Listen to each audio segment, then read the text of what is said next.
Sino po dito yung nabaha ako?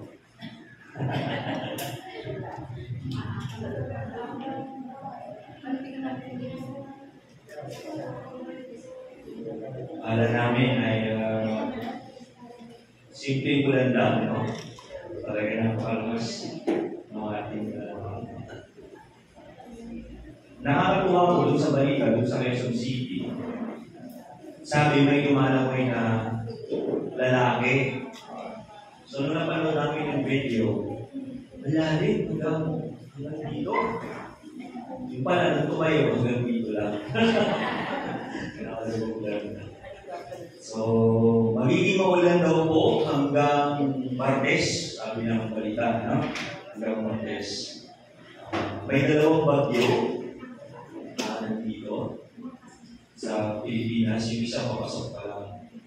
So, sa mga bago ko yun, samahin mo na ako sa mahiling panalangin. Dakilang Ama na makapangyarihan sa lahat, maraming salamat sa umagang ito, Panginoon. Salamat po sa kalakasan at biyaya na iyong pinagkaloob. Hindi, Panginoon, sa amin po pagpapatuloy, dalangin po namin, Panginoon, ang inyong biyaya at ang presensya, Panginoon, ng iyong banal na Espiritu.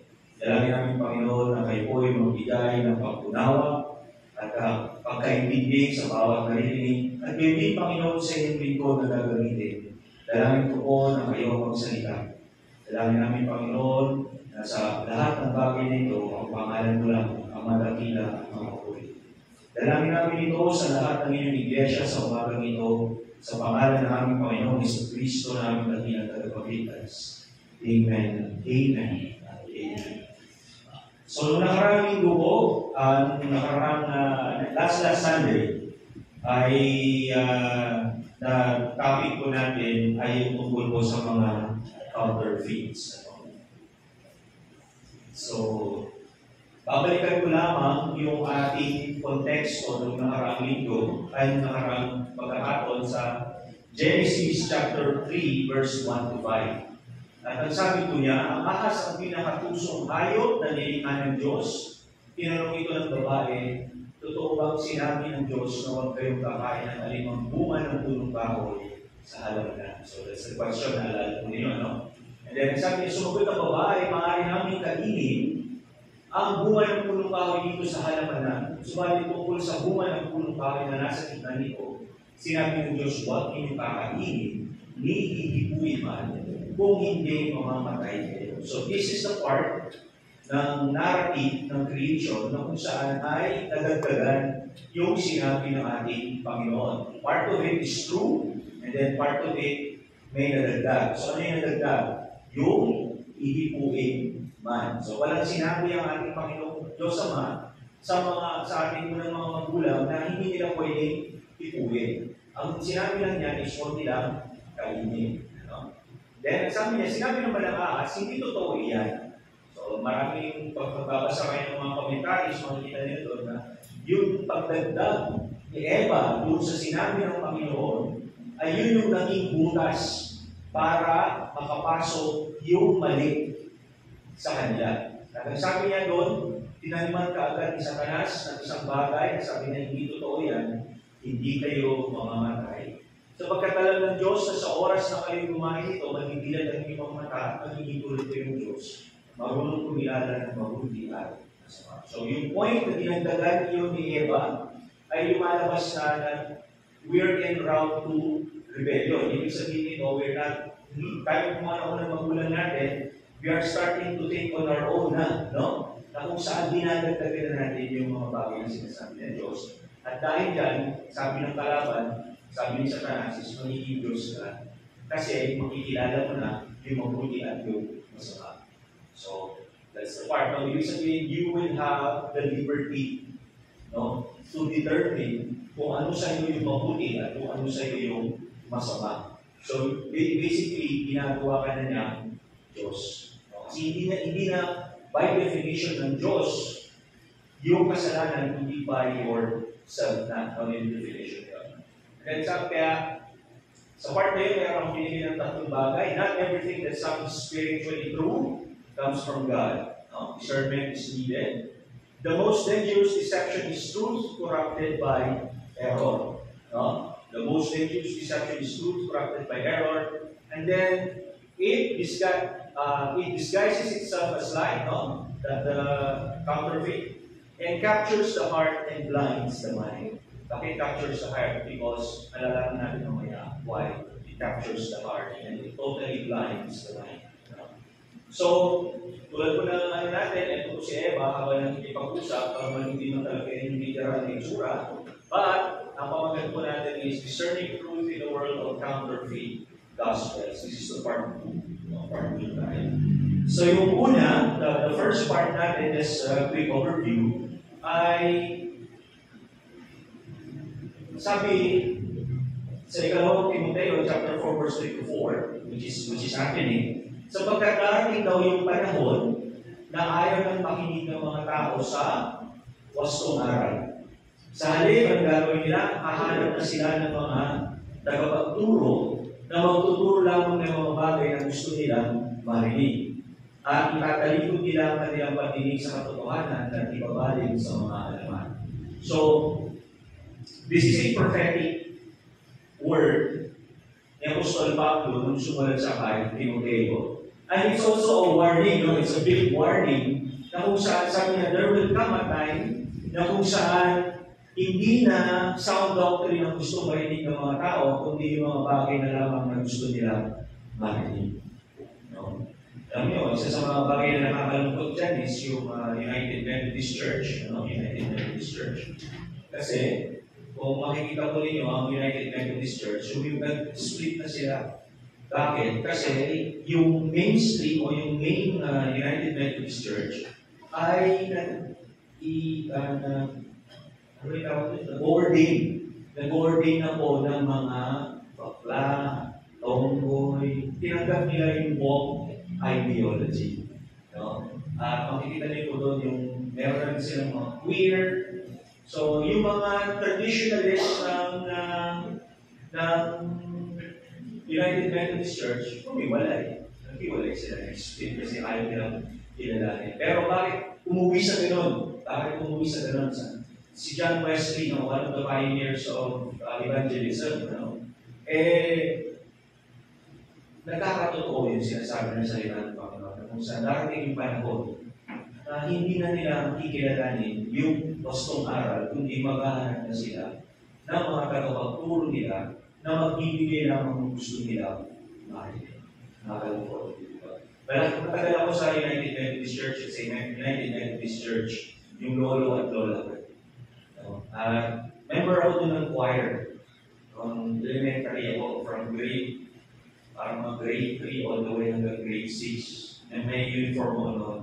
And I always join yung choir nila every Sunday. So, darating, sabi niya, itatalikod na nila yung kanilang pandinig.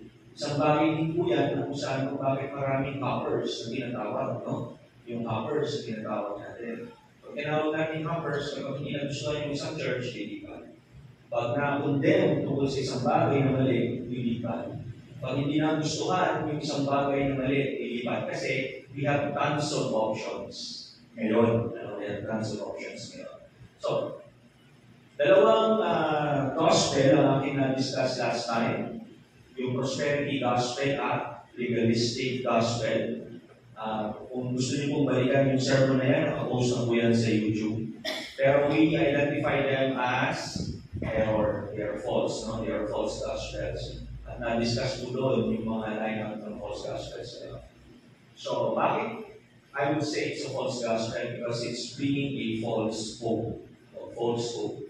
Tandaan natin, kung ang pag-asa natin kay Kristo ay hindi yung pag-asa natin ay hindi dito sa buhay na ito, kundi sa buhay na darating. Diba? So, we go now with the third one, yung tinatawag natin the self-help gospel. Ito nakamaskara yung gospel na yan. Nakamaskara yan. Pag tinawag natin self-help gospel, most of the people that are preaching there, sino dito yung nanonood ng TED? Yung TED. Sino nanonood dito ng TED? Yung speaking platform na kung saan ay lahat ay malaya magsabi ng kanila. Maganda yung ano nila doon. Maganda yung mga topics nila doon. Everything. From religion all the way to science and everything na doon, magdi-discuss yung mga tao. And they're not just ordinary people, talagang mga experts sila in their field. Experts sila in their field. Talagang kung titignan mo yung kanilang resume o yung validator nila, they are well beyond doon sa capacity nila at yung kanilang mga achievements. So, meron na tinatawag tayo na sino yung pinakasikat na motivational speaker sa buong mundo ngayon? Si Joel Osteen. Joel Osteen is not considered as a preacher by mainstream Christianity, but rather as a motivational speaker. At yung gospel niya is self-help gospel. So it's a mask, kaya nakamaskara. If hindi sensitive ang pandinig mo pagdating sa kanyang mga sinasabi, you would imagine or you would think that it's actually a true gospel. Kaya di ba kung maalala din sinabi natin doon, it's very dangerous kasi it has the truth pero merong error. Nakamaskara siya. Nakinig ako ng ilan kay Joel Osteen and you can hear, makikita mo doon na it's rarely that you would see na kung saan ay mababanggit na talaga si Jesus Christ, the crucifixion, sin, repentance, and everything. Kasi what they want is pag-alabas ng tao sa church is that they are kumbaga, buhay sila and meron pagbalik nila, paglabas nila ay very alive sila. Wrong ba yun? No, it's not. Hindi siya mali. Yung desire nila ay mali. Pero the way how they want it, to disseminate, doon nagkakaroon ng pagkakamali. So we're going to go on points 1. So, the core teaching of self-help is that the self-help gospel teaches that the primary goal of the Christian life is to become a better version of yourself. Ibig sabihin, kung ikaw ngayon ay ganito, dapat you should be far more better. Nung tumanggap ka sa Panginoon, you are far more better. Why? It is being measured now by how successful you are, how happier you are, how wealthier you are, and how fulfilled you are in your life. That's the core message. And I challenge everyone to listen. Pakinggan ninyo, and then with a sensitive ear, based on the Holy Scriptures, pakinggan ninyo mabuti yung mga sinasabi ng mga naalala ko to dito sa Marikina, may na-invite kami sa Marikina Church. PNC Marikina. And then we went there. Sino yung kasama ko doon? Yung nakasama ako doon. Wala ko doon basta. Sino mga nakasama ko? So pumunta ako doon to join. And then, may speaker sila. Yung speaker nila. And the way how he teaches, habang pinapakinggan ko siya, sabi ko, self-help to. Self-help pala ang doctrine nito. May mga nagkaroon ng mga PNC, mga PNC pastors kasi ako pinapakinggan nila siya. You can see the error already dun sa kanyang sinasabi. Now, pero if you do not have the fundamental knowledge, pagdating sa salita ng Panginoon, you will be deceived. It's the same way nung na-meet namin yung mga taga-Almighty. Nung na-meet ko yung taga-Almighty. Nung habang pinagsasalita namin sila, sabi ko yan, ibigay nyo lahat yung doctrine ninyo. And while they are speaking and telling everything tungkol dun sa kanilang beliefs, if you are not grounded dun sa salita ng Panginoon, if you do not have enough knowledge dun sa salita ng Panginoon, you would say that what they're telling is true. Kaya kung titignan mo doon, sabi ko, kung walang magsasabi na may mali sila, what would happen is that sasabihin nila, tama yun. And most people are deceived not because gusto nila, but because the message of the self-help gospel is that you're bound to be successful. Sino kaya yun? You're bound to be happier. Kailangan masaya ka. You're bound to be wealthier. And your life should be fulfilled. Pag hindi yan ang nare-reach mo, baka hindi ka Christian. It's very wrong. Very, very wrong. So, what are the other 4 teachings? No? The self-help gospels always say, believe in yourself to unlock your potential. So, who has the power now to change? Ikaw. Right? The dependence is no longer with God, but to yourself. Kasi, kailangan mong paniwalaan yung kakayahan mo. Kailangan mong paniwalaan yung talino mo. Kailangan mong paniwalaan yung skill mo, yung potential mo, yung lakas mo. What you can do will unlock your potential. Is it wrong to believe in yourself? Alam mo, hindi ba? Kailangan kami sagot ko kasi baka mali. Diba? Is it wrong to believe in yourself? No, it's not. But for you to state that you have to believe only in yourself, kailangan nandun yung sarili mo as the only core, hindi po yun. We believe that God will unlock your potential. The dependence is not within yourself, kundi dapat nasa Panginoon. Kaya ano sabi ni David? Lean not unto your own understanding. Huwag kang magtiwala sa sarili mong kakayahan. Bakit? Ano sabi ng Diyos? There are ways, there are ways that seems righteous before men, but the end of it is destruction.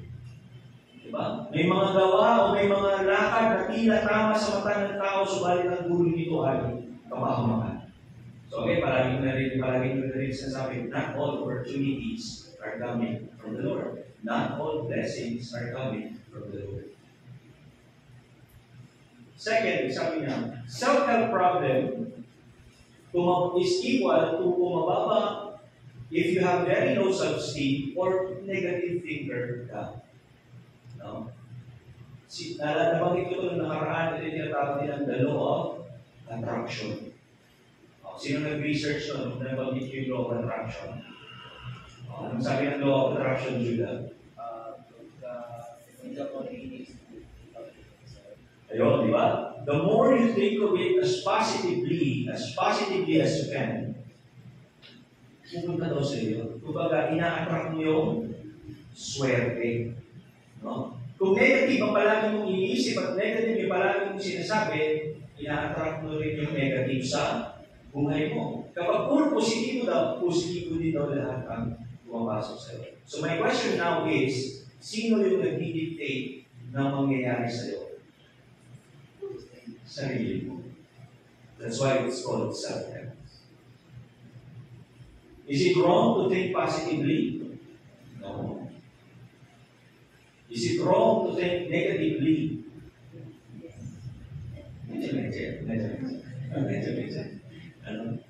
But ang self-help problem, ang self-help gospel po is that it's focusing more on what you, me, can do. Right? There are ways, no? Tandaan natin, if you are reading your Bible, napakarami pagkakataon that a lot of the people na nakasulat doon never rely on themselves. It's always the will of the Father. Next, it makes people feel inspired, but does not lead them to repentance and eternal life. Bakit? Remember the focus. You have to be happier. Kristiyano ka, dapat masaya ka. Kristiyano ka, dapat palagi ka may meron ka. Dapat hindi ka nagigipit. Dapat wala kang sakit. Lahat ng naniniwala doon, itaas ang kamay. Lahat ng mga kaya na to. I mean, there's nothing wrong with it. But if that is the focus, if you're not focused, you are not teaching repentance. Hindi magdadala sa iyo yun sa buhay na walang hanggan. Ang magdadala sa iyo sa buhay na walang hanggan is repentance. Faith and repentance. Paano magre-repent kung hindi mo ipapaunawa sa kanya na siya ay makasalanan? Paano niya makikita na kailangan niya sa buhay niya si Jesus Christ kung hindi niya nakikita yung sarili niya bilang isang makasalanan?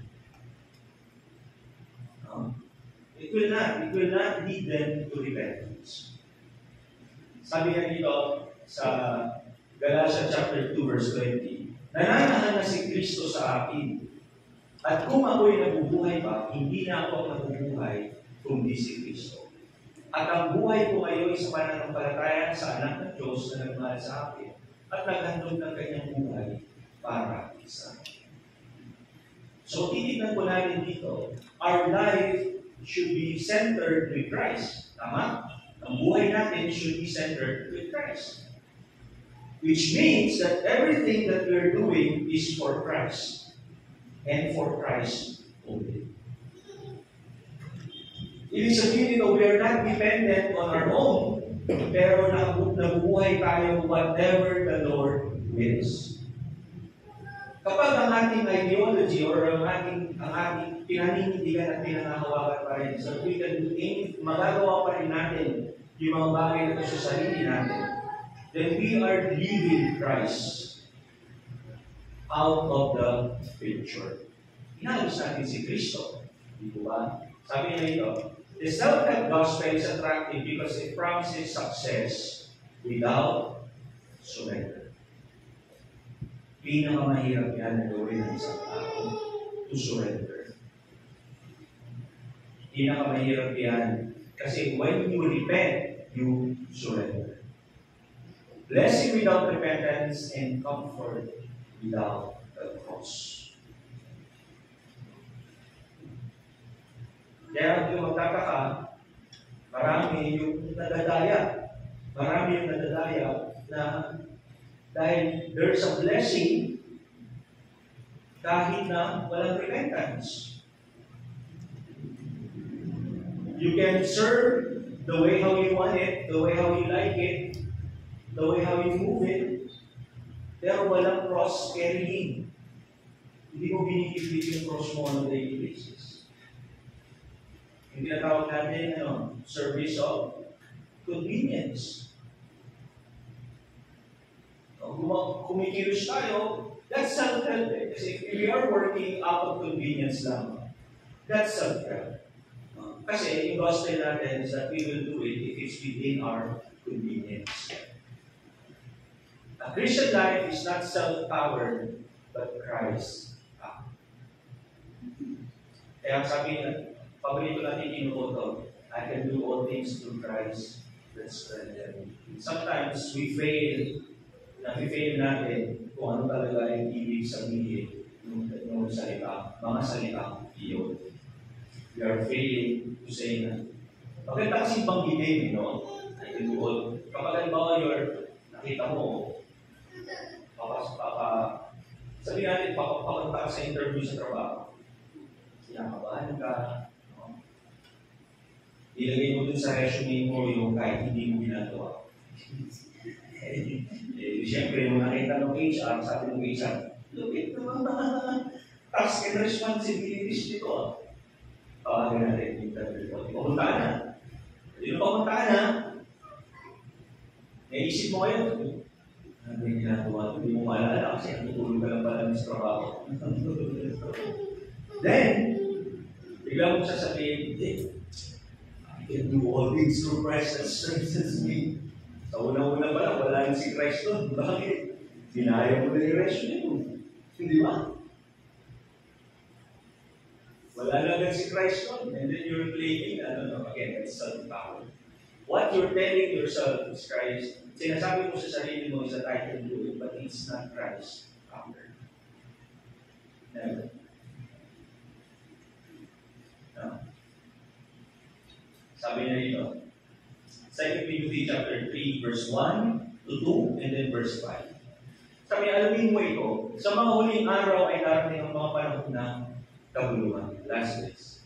Ang mga tao ay magiging makasarili, sakim sa salapi, palalo at mapagtaas, mapanlaki, swail sa magulang, at walang utang na loob at kapastangan sa Diyos. So if we're going to look at, sinasabi ng Panginoon, sinasabi ni Apostol Pablo kay Timoteo sa kanyang ikalawang sulat, marahil nagsumulat si Timoteo at sinasabi niya na ganito, nagsusumbong siya. And then, sabi ni Pablo sa kanya, tandaan mo to, no? Darating yung panahon ng kabuluhan. At ano yung mangyayari sa panahon ng kabuluhan na yun? Sabi niya, the first thing na binanggit ni Apostol Pablo is that ang mga tao ay magiging makasarili. Bakit magiging makasarili? Tulad na sinabi ulit ni Apostol Pablo, sabi niya, hindi na sila makikinig sa sound doctrine. Kasi ang iisipin na lamang nila is something that they kaya nilang tanggapin.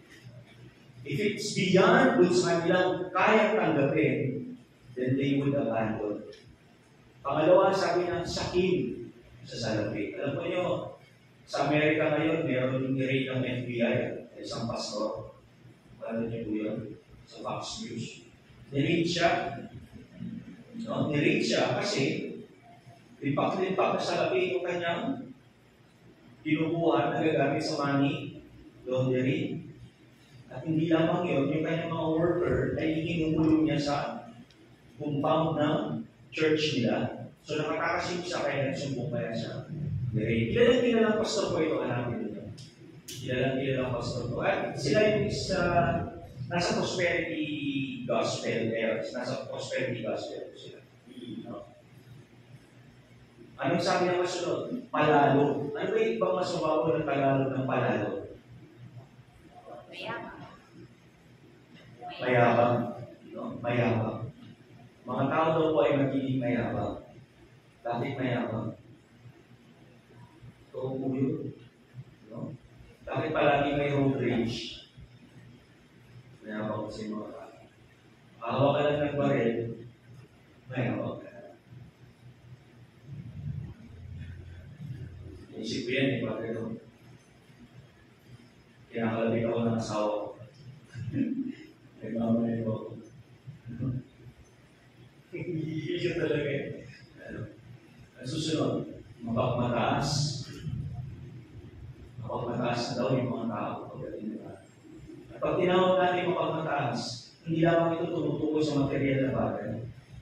Maging sa spiritual. No? Kasunod, mapanlait. No? Alam mo, nalungkot ako dun sa doctrine ng Almighty. Alam niya na kapag may deformity ka daw, hindi ka katanggap sa kanila. Hindi ka pwede maligtas. Grabe yun. Sabi ko, grabe naman paglalait. Ibig mong sabihin, kailangan lahat pa pa ako. Hindi pwede gano'n. Hindi pwede gano'n. Isa na lang yung mga natin, ba tayo mag-identify sa isa't isa? Hindi pwede. Sunod, sabi niya is, suwail sa magulang. Yung totoo po yan. Nakita niyo ba yung isang balita? Yung sinakal niya yung nanay niya. Di po ba? Sinakal niya yung nanay niya dahil pinagalitan lang. Grabe, no? Buti na lang yung mga anak natin, o babae. Di ba? O, yan. At kasunod sabi na walang utang na loob at napastangan sa Diyos. Doon po pumapasok yung paniniwala lamang natin sa akin. Malaking pagnapastangan sa Diyos ang hindi natin kilalanin yung kapangyarihan niya. At kung anumang bagay na meron tayo ay ginutang lamang natin sa Panginoon. Ipinahiram. Lahat ng bagay na meron tayo ay ipinahiram ng Diyos. Na kailangan, sabi niya, kapag ipinahiram sa iyo yun, igagamitin mo para sa Kanya. Yung talento mo, yung pera mo, yung kakayanan mo, yung kayaman mo, lahat ng bagay, yung buhay mo. It should be all for the glory of God.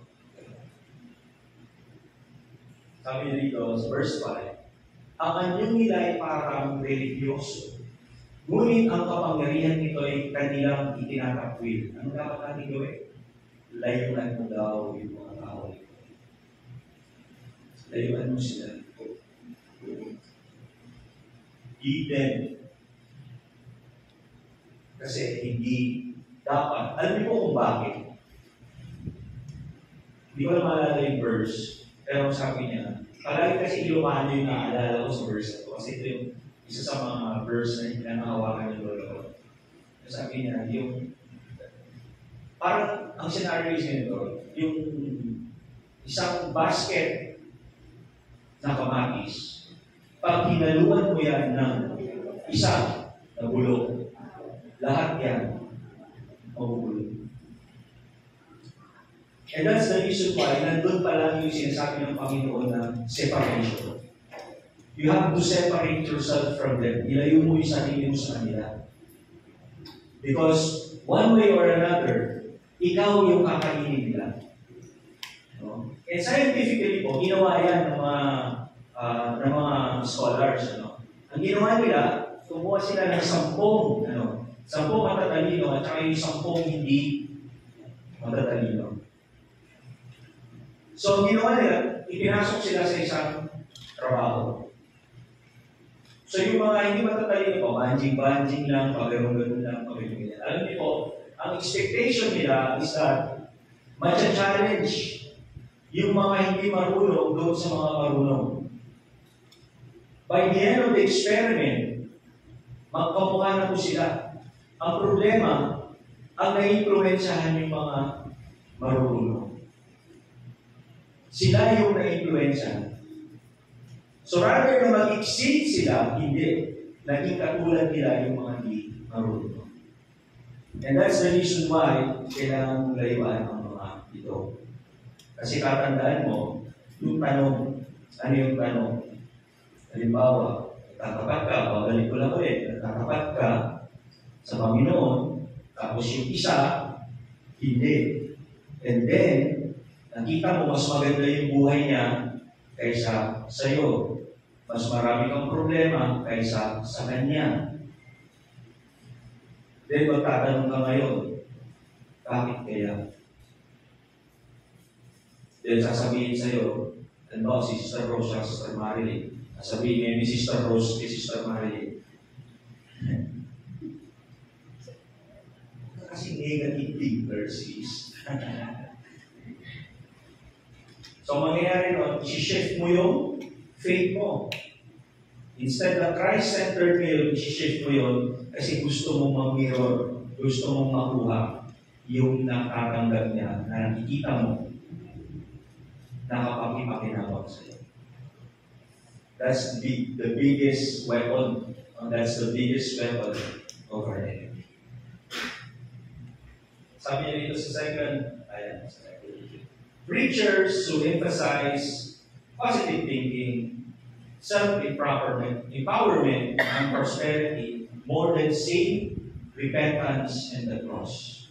That's something. No? Kasi you are putting your hope in yourself. Sabi niya, why is it dangerous? Number one, it shifts trust from Christ to self. It sounds good because it's close to the truth, but it denies the cross. Kung hindi natin kailangan si Kristo at kaya naman pala natin gawin sa pamamagitan natin, then there's no point of you having your faith. And there's no point of you going to church. Tama? It shifts the center of salvation. Ano nangyayari? The self-help gospel puts me at the center. If I just do better, God will accept. Nakatanong ko dyan ako nagsusulwing ka. There's a lot of people na ganyan yung kanilang paniniwala. If I just do better, God will accept me. At isa yung sa pinakamahirap na bitawan ng tao. Yung kanyang pagtitiwala sa sarili niya gawa. Napakahirap na yung bitawan niya. Nakakalungkot. Their reliance is not with God but with themselves. Ano ba sabi niya? It diminishes the seriousness of sin. Bakit? Self-help treats sin as a bad habit that can be managed with discipline. Not a deadly disease that needs a savior.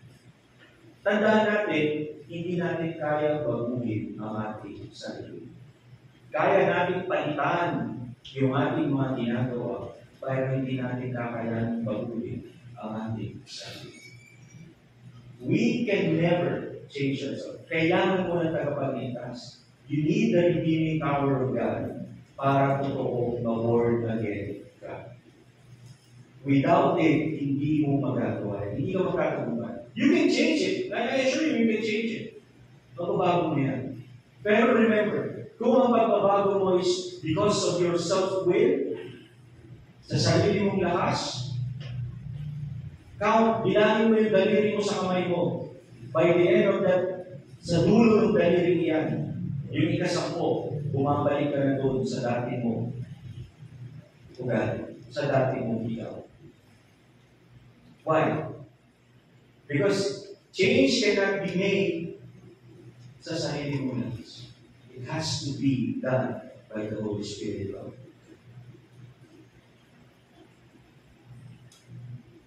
Next, it replaces grace with works. No? Self-help says, keep working, keep climbing, keep striving, and maybe you'll make it. Ibig sabihin of your hope is something that's tangible. Pero titignan natin, faith is something na hindi mo pa nakikita.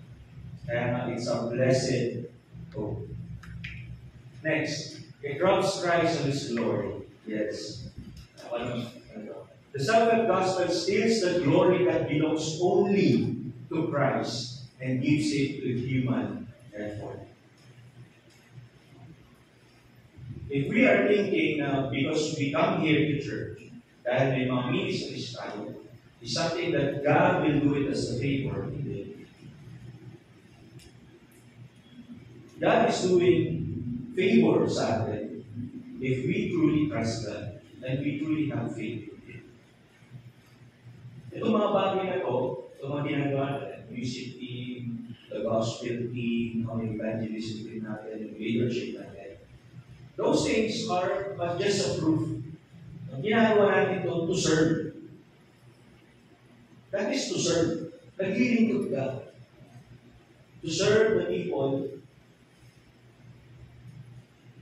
But, kung ang ating paglilingkod is we're more focused on the validation of people, yung validation of tao, then you are stealing the glory. Why? Kasi you want to put the glory sa sarili mo. That's the big mistake. That's why it's very crucial that we don't, kung gano'n yung nasa puso natin, we should always ask God for correction. Ito, sabi niya sa Lucas chapter 18, verse 9 to 12. Ito pa yung mga self-help. May mga tao na matuwid ang tingin sa kanilang sarili at tumahamak sa iba. Kaya sinabi ni Jesus sa kanila na inagaw, may dalawang lalaki na pupunta sa templo upang manalangin. Ang isa ay Pariseo at isa na may maniningil ng buwis. Tumayo ang Pariseo at nanalangin tungkol sa kanyang sarili. Nanalangin siya tungkol sa kanyang sarili. At ano sabi niya? O Diyos, nagpapasalamat ako sa inyo. Dahil hindi ako katulad ng iba na magnanakaw, mandaraya, o mga malunya, o katulad ng maniningil na buwis na iyon. Saan ako galing? Itinuro ba yung pakibahay na nananalangin? Siguro parang siya nananalangin nun. No? Siguro palihin. Alam, parang taas ng kamay na gano'n. Masama na yun. Samantalang sabi nila, huwag na ito magtuturo. Bakit? Kasi yung itinuro mong isa, tatlo yung nakaturo sa'yo, pabalik. No? Kung tinuro mong gano'n, dito yung tatlo, nakaturo sa'yo, pabalik. So, sabi na, katulad ng magnanakaw, mandaraya mga kalunya, o katulad ng maniningil ng buwis na yun. And then sabi na, 2 beses ako nag-aayuno sa isang linggo at nagbibigay ako ng ikapo sa lahat ng hindi. So, titignan natin dito, nung nananalangin siya, lahat ng sinabi niya sa Panginoon ay parang yung ginagawa niya sa kanyang sarili. I think last Wednesday, ito na-discuss na mas malalim. At dahil doon, sinasabi niya sa kanyang sarili na, Lord, I'm better than you. Dahil ginagawa ko. I assure you, yung mga bagay na ito ay hindi makapagdadala sa iyo sa langit kung wala si Kristo. If you have not surrendered to that, you have religion. May religion ka. But if you do not have Christ, palagi ko lang in-emphasis yan, you must have Christ. Meron dapat si Jesus Christus. Kailangan ng Diyos. Without Him, kahit anong gawin mong ganyan, gawin mo yung mga bagay niya, it will be for nothing. Kasi nagtitiwala ka, ito lang yung scenario na niya. Bakit ko dadagdagan? If you trust yourself sa mga ginagawa mo, anong gamit ng krus? Kung dadagdagan mo sa kaligtasan mo, yung gawa mo, gagawin mo dito, cross plus works equals salvation. Ibig sabihin nito, pag ganun yung paniniwala mo, what you're telling God is hindi sapat yung ginawa ni Kristo sa krus ng Kalbaryo. Kaya kailangan kong dagdagan ng mabuti kong gawa para ako ay maligtas. Anyone who thinks that salvation will include works is wrong. Ang kaligtasan natin, faith through grace, by the grace of God. Saan papasok yung works? Pastor, sabi ni Santiago, ang pananampalatayang walang gawa ay pagkat. Saan papasok yung works? Salvation is by grace. The byproduct of your faith is works. Kung byproduct na lang yung good works mo, you're not taking the honor. Hindi mo kinukuha yung glory. Kung di inilalagap mo yung pagpupuri sa Panginoon dahil nakita mo inubos Kanya. That's grace. That's mercy. Yan yung faith na tinatawag natin, saving faith. Nakapag-iligtas naman. Yung mga bagay na yan, that's good. I encourage you to do it. Huwag ka magnanakaw, huwag ka mandaraya, huwag ka mangangalunya. Wala tayong magagawa kung nagtatrabaho ka sa biyaya. Talagang manginigil ka ng mismo. Wala akong magagawa. Pag-ayuno ka ng 2 linggo, ibigay mo yung ikaw mo. Those things are good. Those things are good and holy.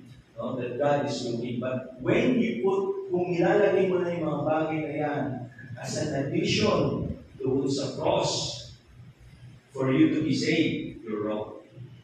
So you have to pray. Baka kailangan mong ulitin ang gabi ng Panginoon sa buhay. Self-help gospel, again, that's a false gospel.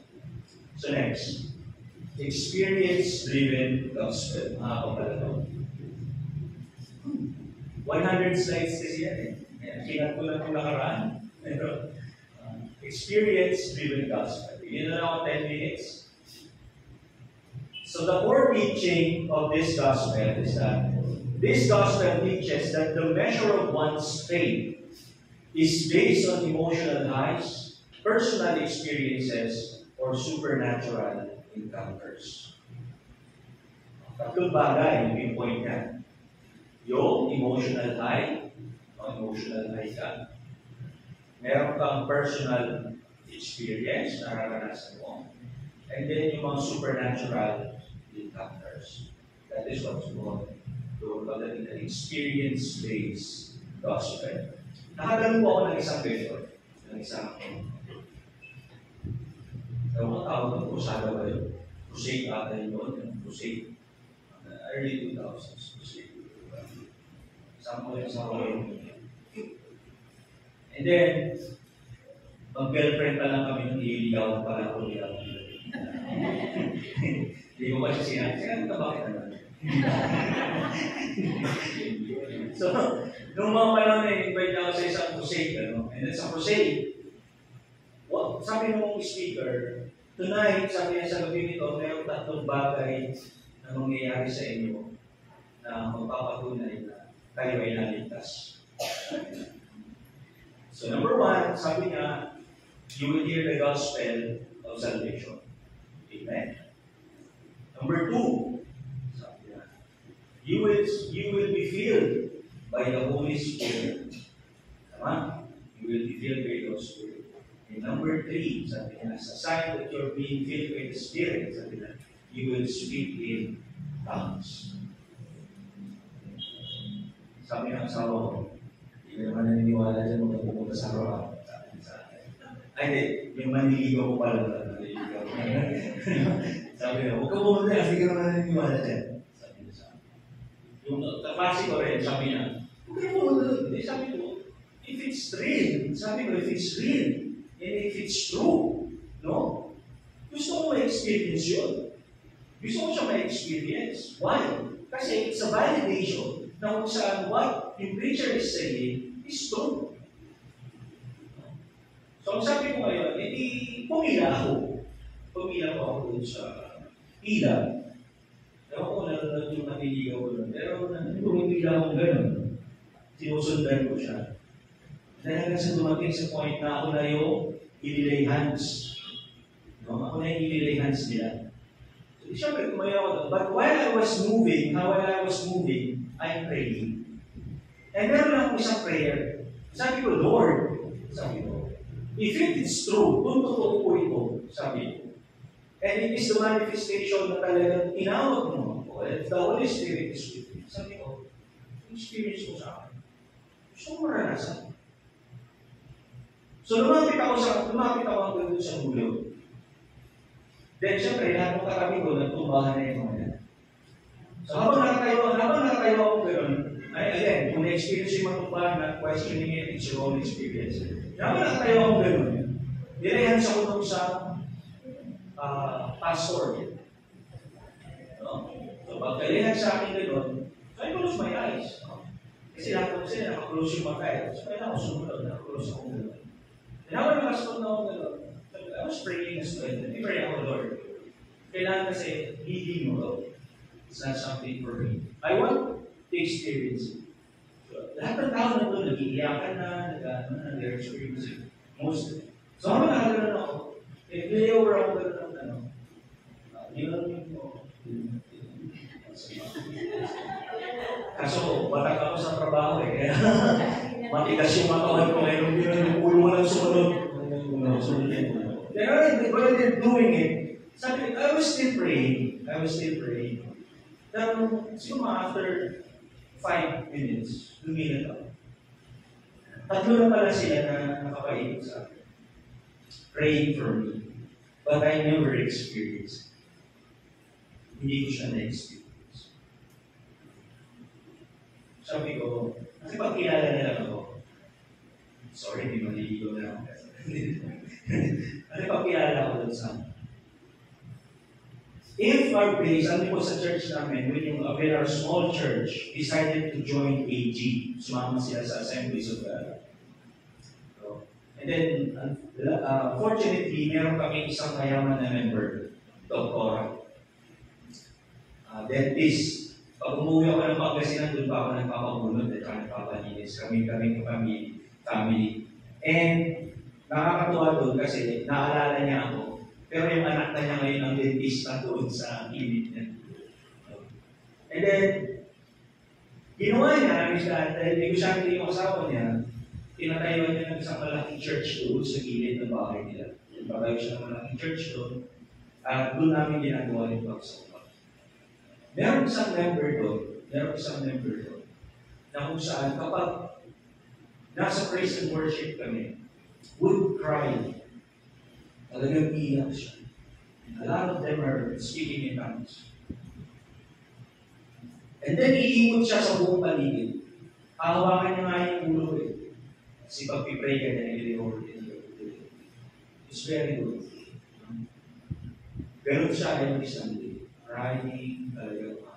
And if you're going to look, sasabihin mo, probably, experience niya yung something like that. Alam niyo po, nakakalungkot man. Pero masiraan ko siya ng bait. And sabi ko, what happened? Anong nangyari? There are things na sinasabi ng salita ng Panginoon that we people add. Masabi natin dinadagdagan. And kung ang ating pananampalataya is based on emotional high, based on your experiences, sinasabi ko that the Spirit is really great, or there are supernatural encounters, and it's not based here. Our faith should always be based in the Word of God. Wala nang iba. Sabi niya, a person feels close to God only when they feel something. Goosebumps in worship, tears in prayer, or miracles witness. Sino dito yung naniniwala doon na kapag habang tumutugtog dito, habang nag-music yung music din, tapos tumayo yung mga balahibo nila. I can feel the Spirit of God. That's palalamig and that's goosebumps. That's not it. Hindi po yun. That's an experience. Naalala ko yung dumalo sa encounter. Sino yung dumalo dito sa encounter? Dumalo sa encounter dito. Alam ko si Sister Marie, you joined, right? Encounter. Kayo, right? Meron tayong pinuntahan, it's encounter. So, nag-join ko na nag-join ka. Diba? Yung pinalong kayo sa isang tapos sunugin ko yung mga ganito, ganyan, something like that. Sino nakagawa? Sige, hindi nakagawa ko. So, ayun. So, yung gano'n na bagay, ayun, sa Valenzuela. No? If you're going to look on that, wala namang mali sa bagay na yun. But what is triggered is your emotion. Your emotion. Alam mo niyo, kung pag-aaralan ninyo is about music, one of the reasons why kung bakit instruments are there is to stir up the emotion. Right? Yung lyrics is to stir up the emotion. Kung nakaka-relate ka, that's emotional response. Kapag may pinagdadaanan ka and the song that we're singing is very related sa iyo, that's an emotional response. Right? If you're so happy, you're so up, that's an emotional response. So there are people na nakakala nila is that because of that experience, ang nangyari is they feel that they are closer to God. But yun ba yung tinatawag natin na experience na nakasulat dito sa salita na Panginoon? That's a big question. Right? So, sabi na dito, feelings is equals to faith. Faith is measured by how emotional or excited a person feels during worship, or if the goosebumps are missing, people think God's presence is missing.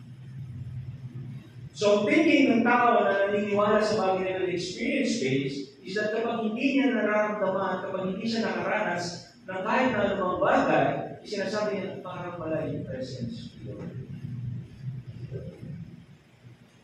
Kaya sabi ng Panginoon kung nasa ng isa o dalawa na nagtitipon sa pangalan ko ay nandoon ako.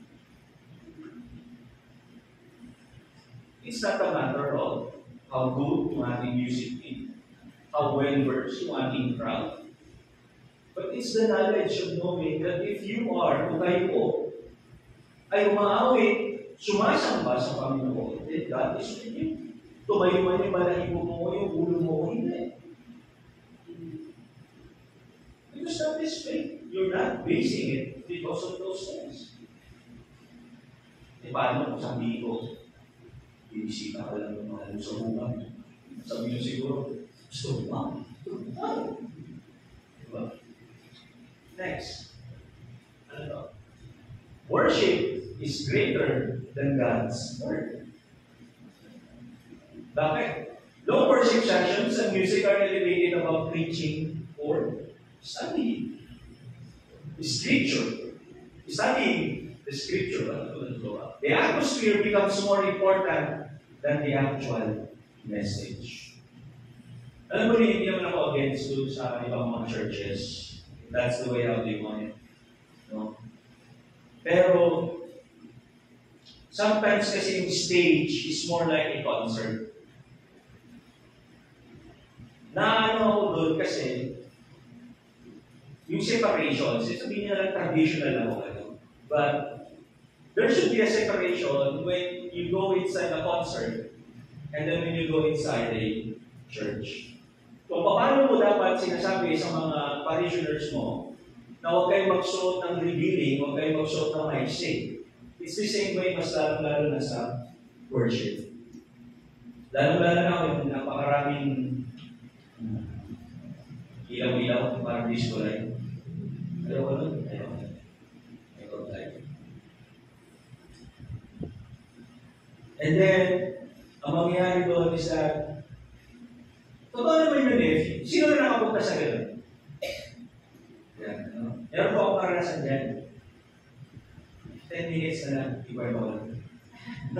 Karanasan ko dyan is that I joined, nasa AG kami noon. And then what happened is that I joined a parang regional convention. So sumama ako sa regional convention. Then when I joined the regional convention, naikwento ko na ito kayo. Nagkaroon ng worship service, right? Nagkaroon ng worship service.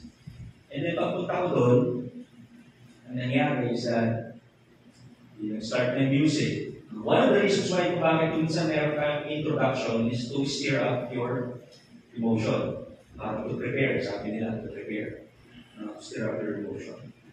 Then habang nandun sila, so as parang practice ko na kasi na bago talaga mag-umpisa yung pray on kung saan ako nakatayo. So nag-pray ako, pag dilat ko, wala na yung upuan. Buti na lang, hindi ako umupo. Pero pag dilat ko, wala na yung upuan, wala na lang. Sabi ko, wow.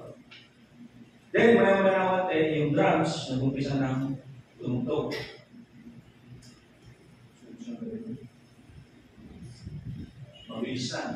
Mabilis. Then, maya-maya ng konti, tumigil yung drums. Nag-umpisa ng, of course, everybody is chanting and anything, no? Nag-umpisa na lahat ng bagay. And then, maya-maya may makakit na sa poste. May rumoroli na sa stage. May gumagapang na. Ako nakatayo akong gano'n. Wow, culture shock. Then, biglang may humawak sa akin. Nagulat ako. Hingila ako. Siyempre, mabait ka. Sumama ka na. Inikot-ikot niya ako. Sabi ko, nagulat talaga ako. No? They're creating that atmosphere na kung saan they are telling that it is the presence of God yung nangyayari sa kanila. Again, I do not question them. But in my experience, sabi ko, is this really the Spirit of God? Nakita ko yung ka-churchmate namin na parang gumagawa ng signs and wonders sa church.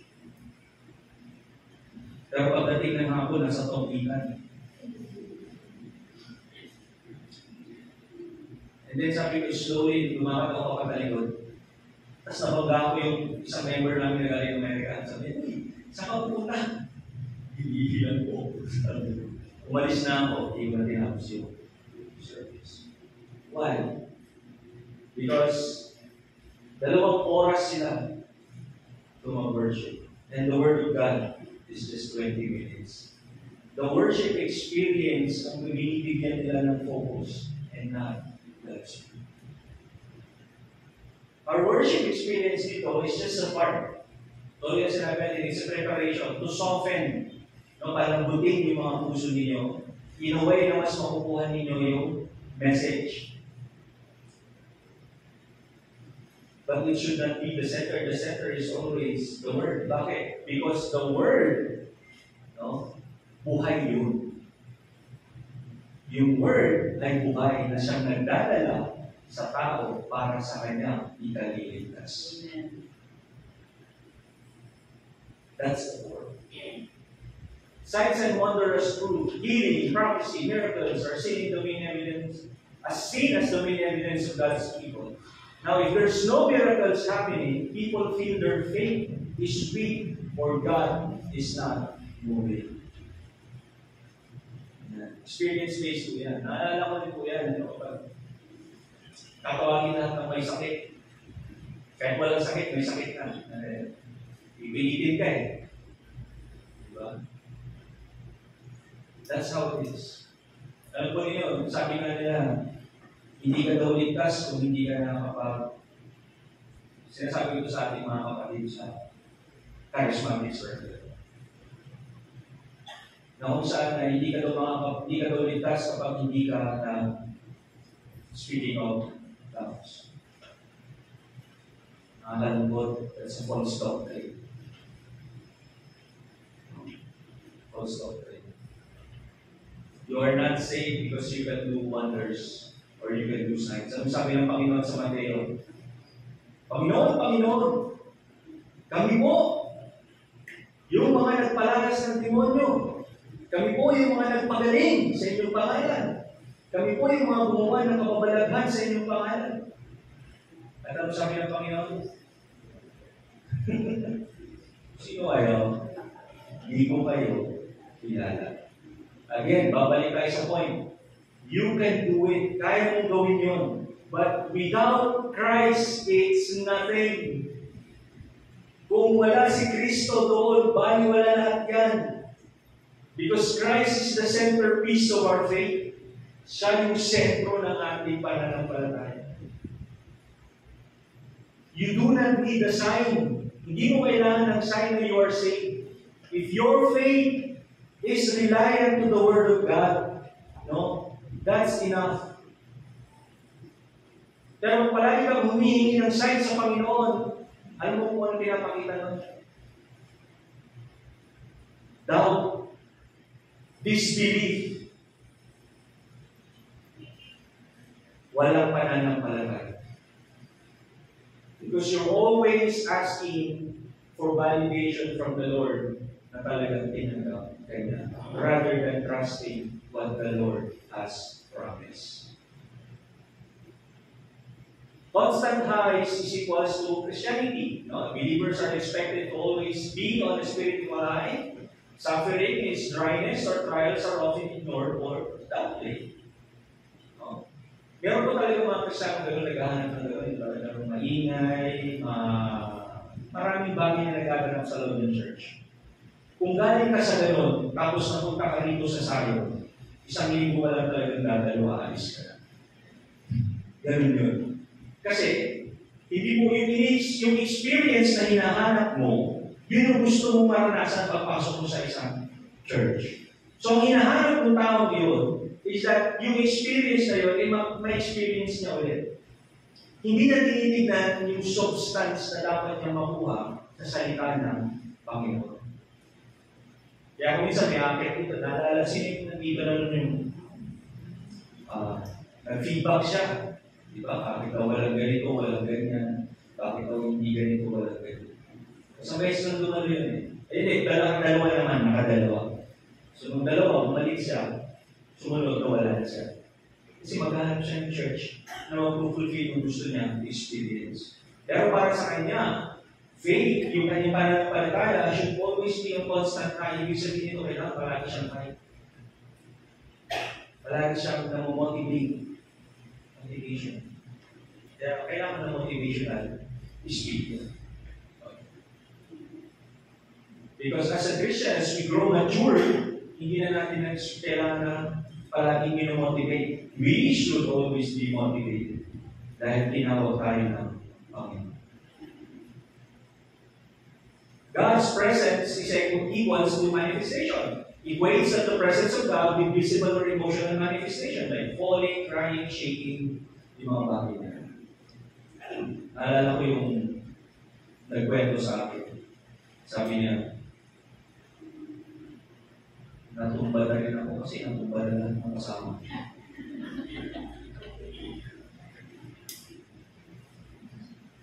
Nakakalungkot. Huwag na huwag natin gagawin. So, kasi pag ginagawa ko kasi natin yun, we're helping the error to grow. Sinasabi natin dun sa tao na yun that he has the power. Pero wala naman.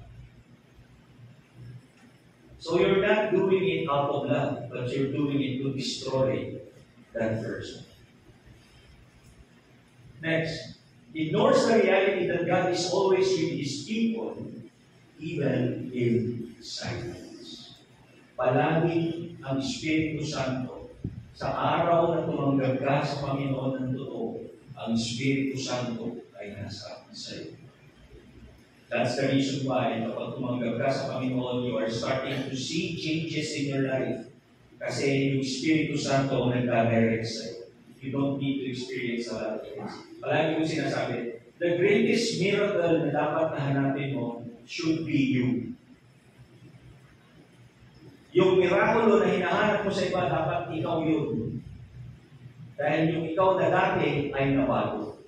Na ikaw na dati na walang pagkilala ay may kinikilala. Personal experience as your authority. Testimonies, dreams, visions are often given more weight than the Scripture. If someone feels led by the Spirit, it may be accepted without testing against the Word of God. Tinatanggap na lang natin kahit na hindi, tinatanggap na lang nila kahit na hindi na nila inalam kung nakaalay pa ba yung sinasabi niya o yung bagay na sinasabi niya sa salita na Panginoon. You should always test it. Success and breakthrough language. Focus on encounters, breakthroughs, rather than repentance, obedience, and holiness. No? Christianity is presented as a string of experiences rather than a life of daily cross-bearing. Kailangan meron kang breakthrough.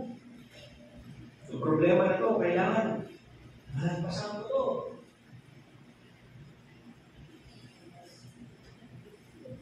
Ako nakakalungkot, pero maraming Kristiyano pupunta sa mga churches na ganyan.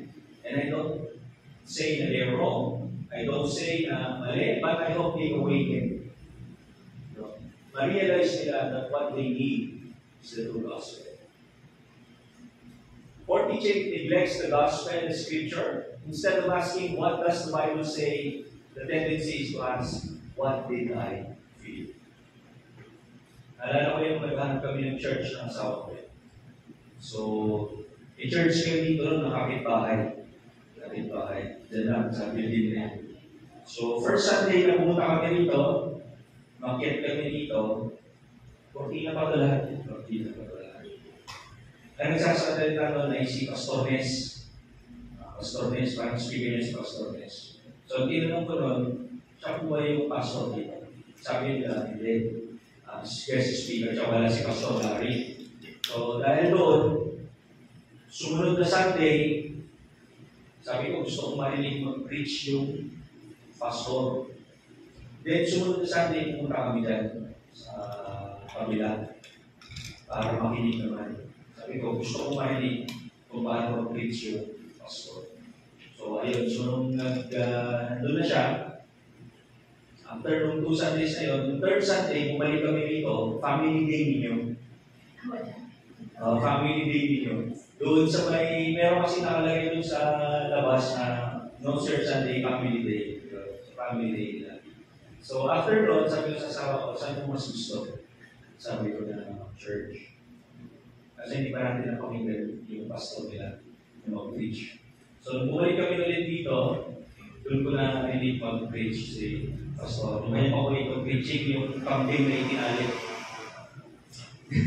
Alam yun? Yung campaign na itinali na hindi ka magagamit kapag hindi mo papakawalan yung alisin yung tali. Asno pala yun, asno. Pagpasok ni Jesus Christ sa triumphal entry. So after nun, tinanong ko yung asawa ko, saan ko mas gusto mag Sunday service. Doon sa airport. Dalawa yung dito. Doon sa airport, mainit. Sabi na. Pero ako napakinggan ko kasi dito nung wala silang pastor. Wala silang pastor. Malis ko na ako. So, dito na kami nag-service. So, again, why is it important na dapat marinig din yung paano mag-preach yung mga leaders ng church? The question is, are they preaching or are they teaching the true message of the gospel? At hindi lang basta dahil feel. Sabi na sa mga feel doon, naka-aircon. Wala pa kaming aircon doon. At least dito naka-aircon. Hindi ka may problema ko doon, puyat ako doon. Siyempre, pag upo ko dyan, malalamigin yung katawan ko. Pag lalamigin na yung katawan ko.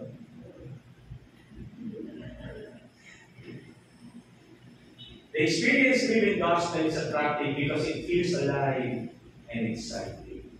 But faith built on feelings is like a house built on sand. It collapses when the storm comes. Marami pong natutumba tumatasan dahil they are based on their feelings. Pati yung presence ni Lord, feeling din.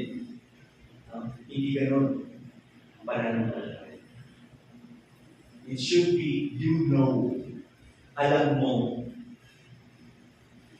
Ang foundation mo dapat ay nasa salita ng Panginoon. And because of that foundation, hindi ka maliliw. Pero if it's based on your feelings alone, it will bound to fail. Kasi yung feelings mo natin, ano sabi ng Jeremiah? Yung puso ang pinakamadaya sa lahat. Right? Pinakamadaya yan. And when he said, sinabi ni Jeremiah, pinakamadaya, it's because of our emotions. Minsan feel okay ka, minsan hindi, minsan okay, minsan hindi. Eventually, pag ilikod mo, pag okay ka ilikod mo, pag hindi mo feel, hindi ka mag-ilikod, pag feel mo, mag-ilikod ka. Then, your faith is based, your house is built on sand. Kaya madali ka on sand. Faith is not based on feelings. The word is the center, not the experience. Miracles don't always prove through faith. And suffering is part of our Christian life. Yan mo tayo. Meron pa kasunod yan, kaya puputuloy ko. Kaya ako palang part of faith. Kaya ako part of faith. And yung next yan is actually the true gospel. What is the true gospel? Ano ba talaga yung totoo? Ebanghelyo ng ating ito. So I hope, minsan hindi natin namamalayan na yung ating po pananampalataya ay nakabase sa mga ating napagkahan. There's a reason why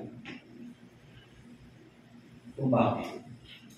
It's either because we experience yung ganung bagay or either we don't have the biblical standpoint, we don't have the biblical knowledge enough para sabihin natin na ito. Any form that is incorrect is always against that. Ang nakakalungkot dito is that sabi ng Panginoon, it's my burden palagi na gusto ko i-preach is about the gospel of God.